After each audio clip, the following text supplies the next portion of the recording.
couple of years ago, I was asked to do this funeral. It was for the mother of a kid that I used to know from years ago when I was actually in the seminary. It was before I was ordained. I spent a year out in Smithtown, St. Patrick's Church, and it was a great parish. It was a great year for me. This really big youth group, a great grade school. So because of that, I just got to know a bunch of kids in a short time. Most of them were, I guess, middle school and high school, really. Anyway, this was the mother of one of these kids who had died. I wasn't able to do the funeral, but I was able to do the wake service the night before. So I did it, and even before doing the prayers, just being there, it was sort of like a reunion. I saw people that night that in some cases I think it had probably been 25 years maybe since I had seen. There was a group of kids, or not even kids anymore. They were kids then, so they were probably about 40 now. A group of these guys that I knew back then. They were at this wake, and it's kind of a reunion for them too. I think for a lot of them hadn't seen each other in lots of years. So they were leaving the wake, and one of them came up to me and said, "Hey, we're gonna go out and grab a drink. Do you want to join us?" So I did, and it was great. It was a lot of fun. It's probably about 7 or 8 of us, and just a lot of reminiscing. You know, it was like a reunion. Ski trips and retreats that we were involved in, concerts, Met games. They had a great par 3 golf course out in Smithtown. We used to play golf a lot. Just great memories. And the guys just sort of like took turns going around the table almost naturally, just telling stories. There was one guy at this table in this group who kept saying to us, I don't remember that. Like he was not remembering a lot of these common memories. When did you guys go there? When did you do that? I don't remember that. And I remember I was looking at him, I could tell like he was like every other story he was sort of in the dark about. Everybody else at the table pretty much had clear memories, and this guy just not. He was like, where was I? Where was I for all of this stuff? And eventually one of the guys at the table responded to him, and he said, you don't remember those events because you weren't at a lot of them. You weren't there. And then he went on to explain why he wasn't there. He said, because you were like girl crazy. And the guy was like, yeah, hey, we were all girl crazy, but you were crazy girl crazy. Like you just, man, whenever you had a girlfriend, the world stopped. You were done with us, these guys and their friends. You just kind of fell off the planet when a girl was on the scene, or there were prospects of a particular girl. And as soon as that ended, you'd be right back finding out where all the guys were. So they all kind of piled on. They were merciless, the guys at this table, because they all were thinking the same thing. We know why you don't remember this, because you weren't there for most of it. And they were right. He really kind of was girl crazy. And he missed out. Like this night was sort of evidence that he kind of did miss out on some, at least, nice memories. I'm not saying they were life-changing events, but he kind of like had this look of like regret on his face. I mean, that was his choice, right? We all choose what we're gonna be at, who we're gonna be with. I mean, think about it. Like so often in life, like there's trade-offs we make. This is really important to me, so I'm focusing on this. These other things, they're not unimportant, but they're just less important. So I am not going to be as committed to these things as I am to this. I don't think half the time, I don't think we're necessarily even aware we're doing it. It's not like a conscious, it's just sort of like I go after whatever sort of got my attention, got my focus. And sometimes the result of that is other stuff is like, I wasn't there. I kind of missed it. And for college, I went to Cornell University, and that's a pretty good school.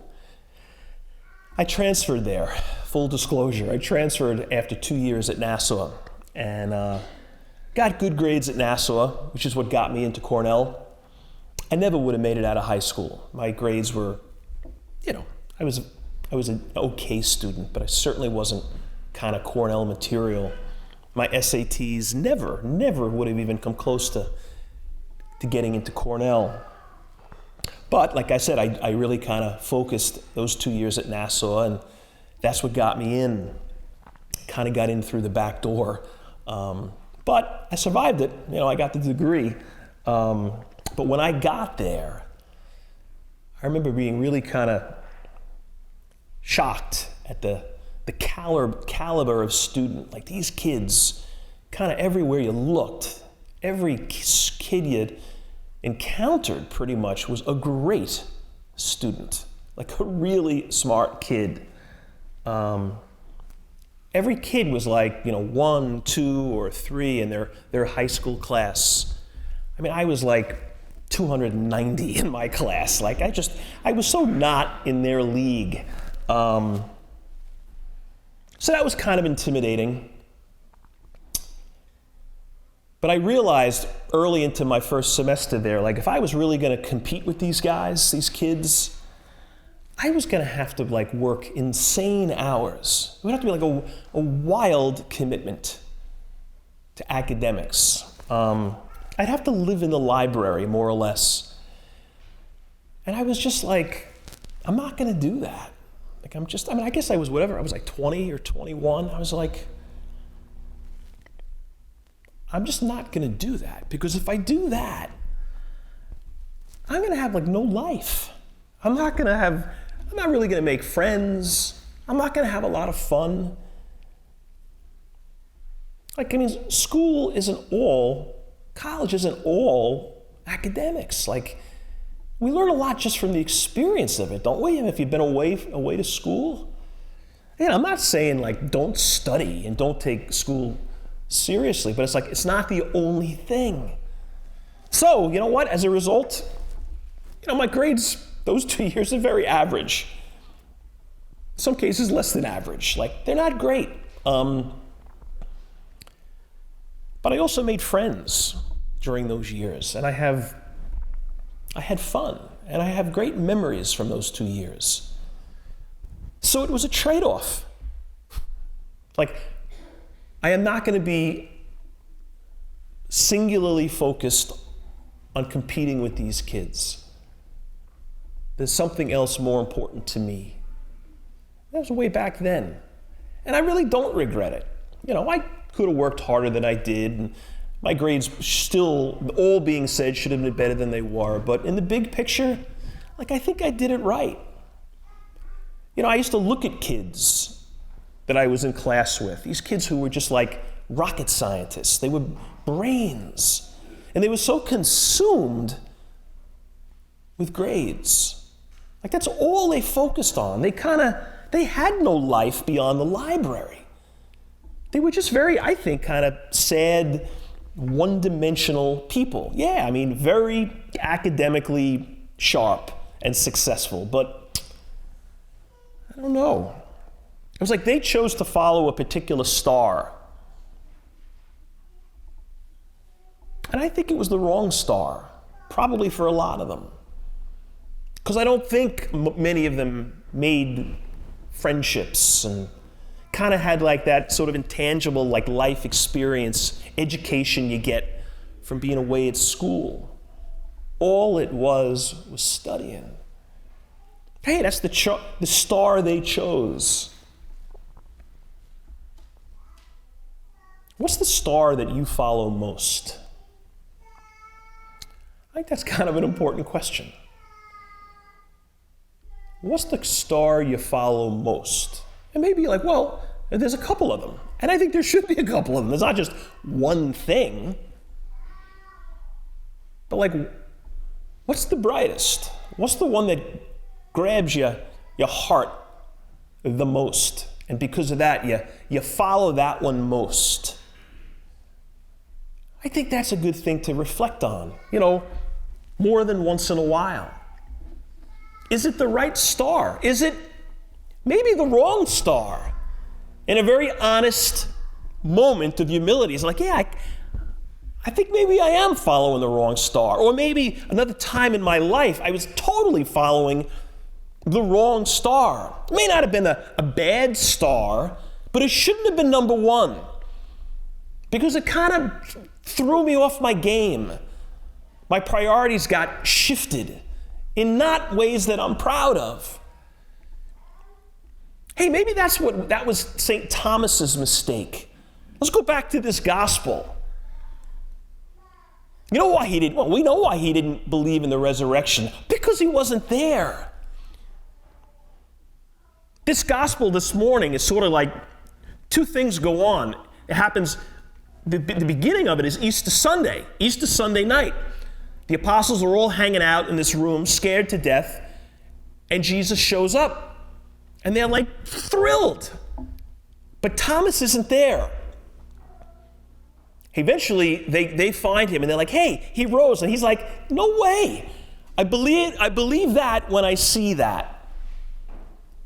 A week later, which is today, the week after Easter Sunday, he shows up again, Jesus. And Thomas is there. So something happened with Thomas between Easter Sunday and today. That 1 week, something shifted with Thomas. First week, he was like, he wasn't there. Why? I mean, we don't know. But maybe it was this. Maybe Thomas said, well, after Good Friday, this was a bust. And I guess he was a fraud. And I guess I was a fool for thinking that he was who he said he was.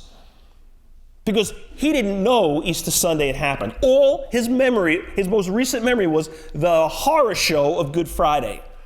So maybe Thomas was like, I got to go back to my pre-Jesus life. Maybe he was working on updating his resume to go back to like life before following Jesus. Maybe he was just making connections. He was like, I'm done with this. This was a dead end. But then he comes back.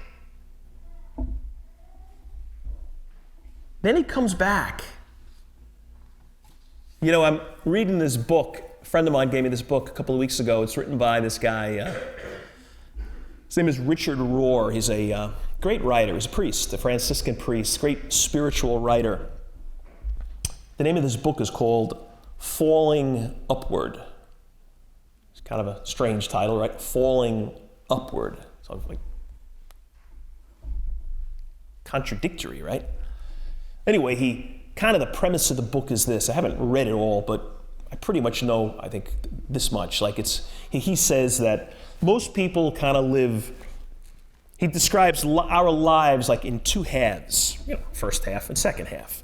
But the first half, he says, for most of us, most people, is you're trying to figure out who you are. You're trying to establish your identity. Who am I? Who do I want to become? How do I get there? How do I become the person I want to become?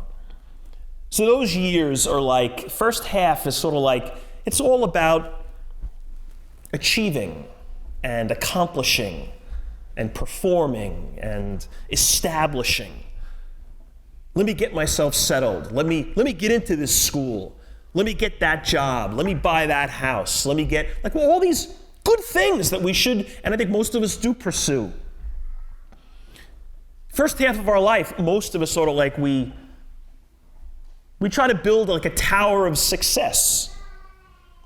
And then he says, what happens to most people somewhere along the way is the second half, where something happens, something not good.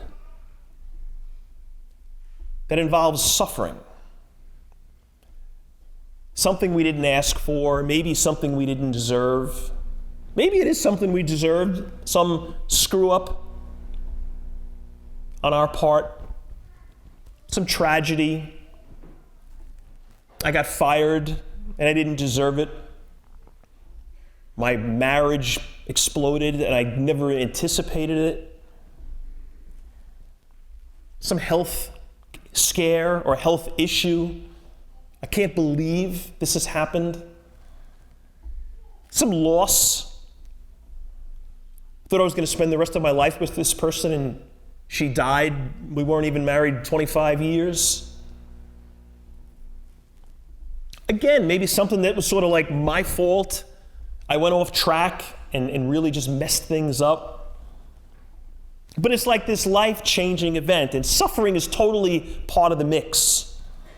But something comes from the suffering.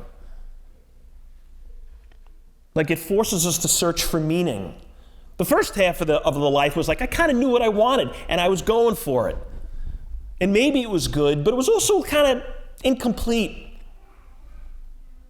It's like, now what do I do with this life that I built after this horrible detour?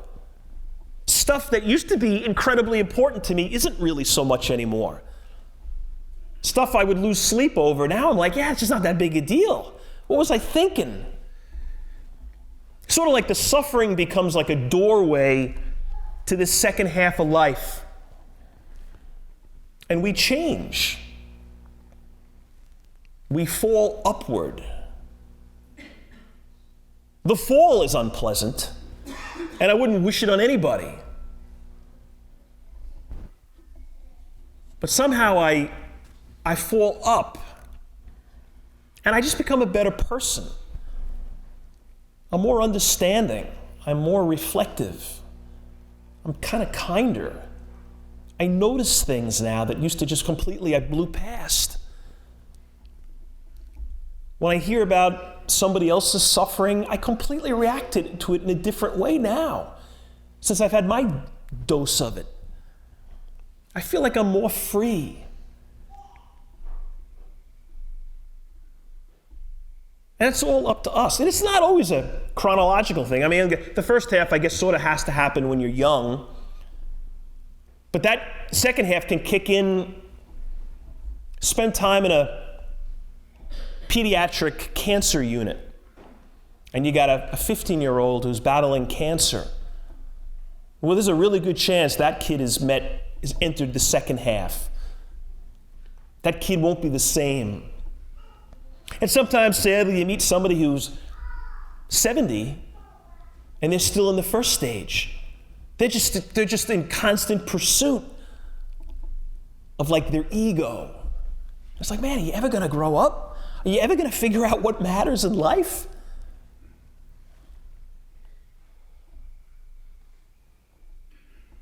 Where was Thomas? Why wasn't Thomas there? You know, Thomas became the first apostle to be martyred. All but one was martyred, but he was the first one to go. So I guess he must have been pretty loud. He must have been pretty committed to it. Something happened.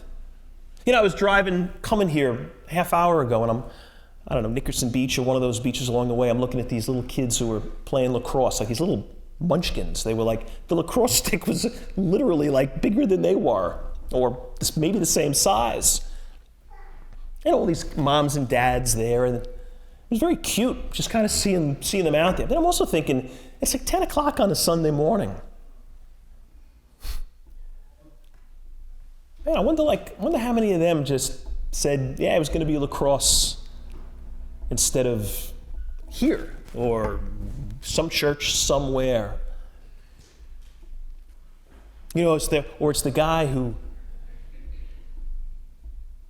sort of like the guy at the wake who missed out on all those memories. It's the father who's like, I don't remember my kids' memories of my kids so much because I just wasn't there,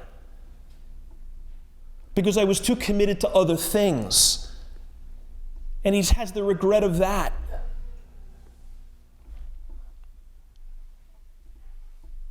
Something happened to Thomas between his doubt and his death. Something kicked in. He figured it out. I suspect he fell upward. So fall with him.